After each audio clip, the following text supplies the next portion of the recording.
Naam, nikikuacha ukitafakari shoka la KTN, tuzamie hili ambapo mashindano ya kuelekea mwaka 2027 tayari yanaonyesha mpasuko mkubwa ndani ya vyama vikuu vya kisiasa nchini, ambapo utengaji wa maeneo kwa kuzingatia umaarufu wa vyama umekuwa swala nyeti na linaloweza kusababisha mgawanyiko wa umoja. Kutoka Homa Bay hadi Mombasa, vile hadi Olkalau, mapambano ya mapema tayari yanaanza, si tu kati ya vyama bali hata ndani ya miungano yenyewe. Na hali ya sasa ya kisiasa inavyozidi kupanda, swali ni je, upande wowote utaweza kuhimili ushindani wake wa ndani kabla ya uchaguzi mkuu ujao? Na je, utengaji wa maeneo kwa kuzingatia umaarufu wa vyama utakuwa sababu ya kuvunjika kwa umoja huo? Grace Ng'ang'a anaripoti.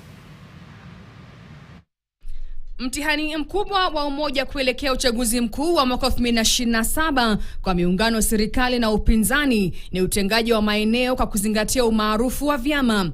Miungano yote miwili, baadhi wakiunga mkono na wengine wakipinga utengaji wa maeneo kwa kuzingatia umaarufu wa vyama, inaonyesha dalili kuwa mgawanyiko unaweza kutokea. The fear about a political party's dominance should not trigger the push for zoning, because that will mean therefore that we are allocating parties to regions.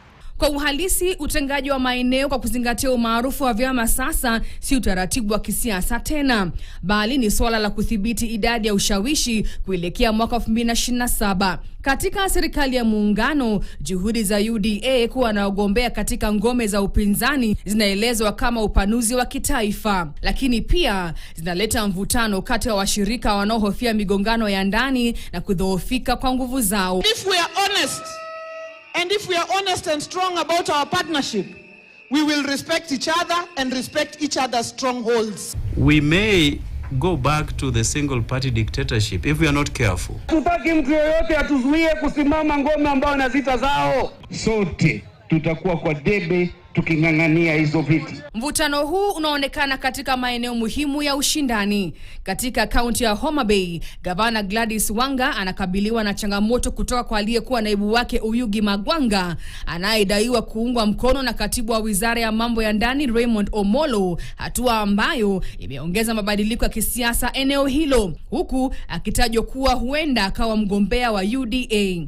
Katika kaunti ya Mombasa, Gavana Abdul Swamad Nasir anasemekana anatarajiwa kukabiliana na ushindani mkali kutoka kwa Hassan Omar, jambo linaloonyesha mpango wa UDA kuingia kwa nguvu katika siasa za pwani ambazo zinajulikana kuwa ngombe ya ODM. Katika kaunti ya Bungoma, ushindani unaotarajiwa kati ya Didmas Barasa anayehusishwa na uungwaji mkono wa Rais William Ruto dhidi ya Timu Wanyonyi wa ODM unaonyesha kuongezeka kwa ushindani magharibi mwa Kenya. Katika ngazi za eneo bunge, Suna Mashariki ni ushindani mkali kati ya Hesbon Owila anayehusishwa na UDA dhidi ya mbunge wa sasa Junet Mohamed wa ODM, ikionyesha jinsi utengaji wa maeneo kwa kuzingatia umaarufu wa vyama umepenyeza hadi ngazi ya mashinani. Katika muungano wa upinzani, mvutano pia unaanza kutokota kuhusu jinsi ya kugawa viti kati ya vyama washirika. Shinikizo linaonekana tayari katika uchaguzi mdogo wa Olkalau, ambapo vyama vitatu washirika wa muungano wa upinzani